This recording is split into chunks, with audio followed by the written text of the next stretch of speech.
I'm Aaron from PhoneDog.com, and part 2 of the dogfight battle between the brothers, the 1S and the DROID Incredible 4G LTE, starts in just a second. But first, some love to Best Buy Mobile for hooking us up with all kinds of phones, tablets, stuff like that for use in our One Paw Bandit giveaway game, which we turn around and give to you on the site. When you walk into Best Buy Mobile, you won't deal with rebates, messy paperwork, waiting 8 to 10 weeks, and better yet, they work with all 4 of the carriers, so they're unbiased. At Best Buy Mobile, you get a good deal, you'll get unbiased support, and more. Let's take a look. HTC 1S, DROID Incredible 4G LTE. Which one reigns supreme and is the ultimate dogfight champ? It's part 2, and it starts right now.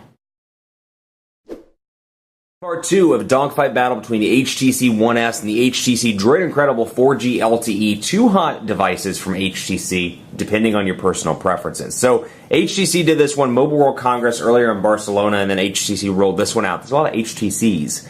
HTCs, as the British people say. HTC rolled this out. I can't do that. HTC rolled out the DROID Incredible 4G LTE recently. Both are available at their respective carriers for $149.99. Let's take a look, starting at speed test. If you didn't catch part 1, be sure to go back and watch it because it's pretty darn interesting, if I do say so myself. But then again, maybe that's because I was the one talking.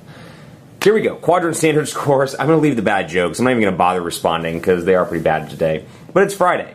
Or, of course, this video might go live on Monday on YouTube, so it might be Monday, depending on when you look at this. But you can see here Quadrant Standard is running right now. Call quality on both of these devices, relatively impressive. The earpiece is nice and loud. Speakerphone's relatively loud. You get a 1,650 milliamp hour non-removable battery over here, a 1,700 milliamp hour non-removable battery over here. So, depending on what you do, or removable battery over here. So one removes, or is able to be removed, one is not.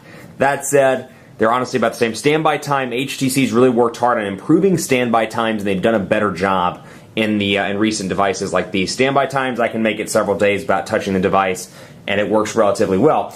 On battery, when you're doing moderate stuff, calling, texting, emailing, browsing the web, doing things like that, you may find that you get about 8 to 11 hours with moderate use on both of these devices. I can't really notice a huge difference, honestly, between either of them because a little bit smaller battery, a little bit of a bigger display over here, but Verizon's 4G LTE is kind of a battery suck, so something to keep in mind. 4,421 over here, 4,407 over here, so not far off again, considering the slower clock speed on the DROID Incredible 4G LTE. Not bad at all in terms of a difference. Pretty impressive there. Let's take a look at speed test as well. HSPA plus, 42 megabits per second over here, known as 4G over here. 4G LTE, long-term evolution. Did not mean to load up Quadrant Standard again. It is clearly Friday afternoon, or it could be Monday morning or Monday afternoon, depending on when you're watching this. Load up speed test right now. Get them on the same. Shelby, server, not Charlotte. Shelby, bam. We'll load up speed test, begin. And then we're going to begin over here as well.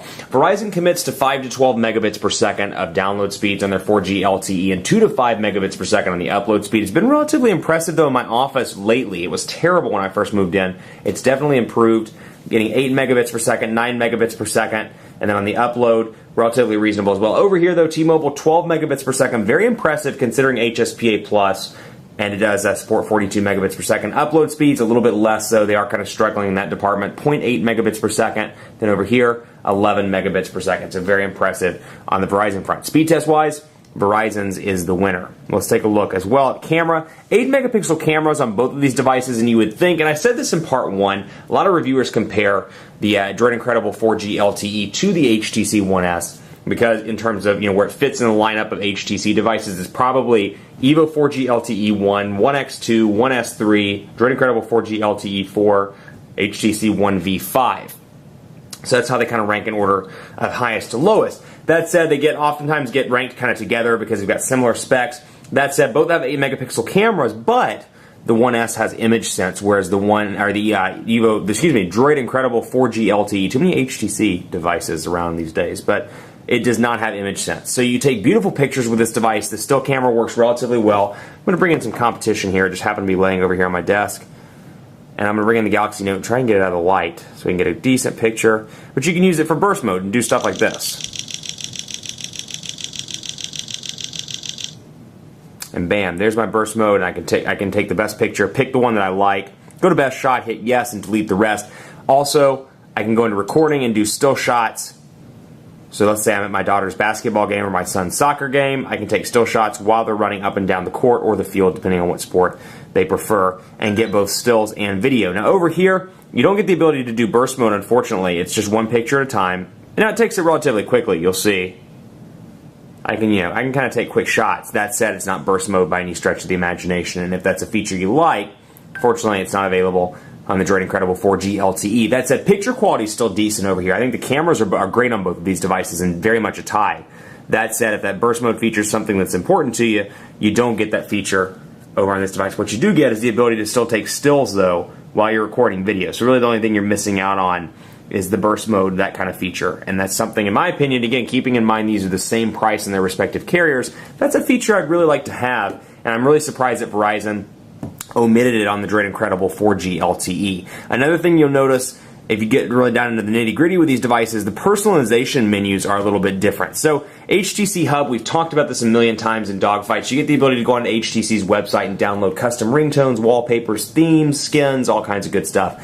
And when you go into the 1S, you'll see Get More up here at the top. When I click Get More, it'll lead me right in there, and I can load up the different skins and download those skins based on HTC Hub and what's available in the virtual store. Over here, Verizon has disabled that. So when I go into skins, you'll notice there's no option for me to get more. I'm stuck with the 4 that are on the device. But if I want additional ones here, for example, I can download Spaceship Earth, Purple Passion, Painting the World, Music Lover, and I can do the same thing with ringtones, with wallpapers, and more. So I love the customization. I love the fact that T-Mobile's kind of kept that available. Same thing with gallery, actually, same thing with wallpaper. Let's go into HTC wallpapers. Get More, same thing over here. You're stuck with what's on the device when you get the Droid Incredible 4G LTE out of the box, whereas with this one, you can go in and download additional stuff, and you can do that on the 1X on AT&T as well. Love the fact that AT&T and T-Mobile decided to keep that enabled. Really kind of frustrated that Verizon decided not to. Another thing you'll see that's a small difference, go to the lock screen style here so you can take a look at the difference. And I talked about this in part 1. The screen size is noticeable, actually, for me. 4.3 to 4 is a noticeable difference. And it's funny because you go from like 4.3 to, let's say 3.7 to 4, I don't really notice a difference, or 3.5 to 3.7, but I do notice a difference here because this one, very pocketable, very easy to fit in the pocket, very thin and light. That said, it's a decent screen size for a lot of people. Over here, I do notice a slightly smaller screen. And the fact that it does, I have to squint a little bit for this one, and it's a little harder for me to type. So if that's something that's important to you, you want a bigger screen, I'd say go with the 1S. But maybe you're migrating up from an iPhone 4 or 4S or something with a 3.7-inch display or even like a 3.2-inch display. Both of these will be more than enough for you. But I like the personalization choices that they kept intact on the HTC 1S. Otherwise, personal information management stuff, very much the same on both of these devices. You can see my sample contacts here, some recent test calls that I did. Dial 611 on both, just so you can see, not 911, that would not be smart to dial on video. And you can see, of course, the network ID, but otherwise they look almost identical with the exception of the contacts button that you get right here on the Droid Incredible 4G LTE. So again, minor little things like that from device to device. Otherwise, call quality is really great on both of these devices. So it boils down to what you want the most out of your device. If you want 4G LTE connectivity, you like this original device, this Droid look and feel that came with the Resound, and some of the older HTC devices kind of resemble maybe the Droid Incredible 2 a little bit, this might be a good device for you. It's 4G LTE capable, it's a little bit less than the Galaxy S3 on Verizon. Then you got the 1S over here. Remember the original 1 series, $149.99, beautiful build quality, a little bit faster in terms of clock speed, camera's better with image sense, and it's a tough call to see which one is better overall. You got to decide what you want. But the winner of the Dogfight, by specs, by features, by everything, all kind of combined into one, the HTC 1S. It wins the Dogfight. That said, you could be happy with either one of these devices. I'd like to see Verizon lower the price by about $50 on this, and it would be a whole nother discussion, quite frankly. Keep it locked on PhoneDog.com for continuing coverage between these devices and more. It's Dogfight season, and it's a crazy September in mobile, so stay tuned. A lot of different launches coming, a lot of different rumors swirling around in the middle of the next iPhone and more, so keep it locked on PhoneDog.com as we dissect everything for the best, the latest, and the greatest mobile news. Be sure to follow me on Facebook, Facebook.com/PhoneDogAB, Twitter, PhoneDog_Aaron. Let me know what you think of both of these devices. And stay tuned to PhoneDog, Facebook.com/PhoneDog, and of course the site. We're getting ready to ramp up the greatest tech giveaway ever 2, and you're going to be able to win some pretty cool smartphones that I'm pretty excited about. So stay tuned for that. Thanks for watching. And as always, we'll see you. Try and turn these off and make it really elaborate, but it didn't work. We'll see you next time.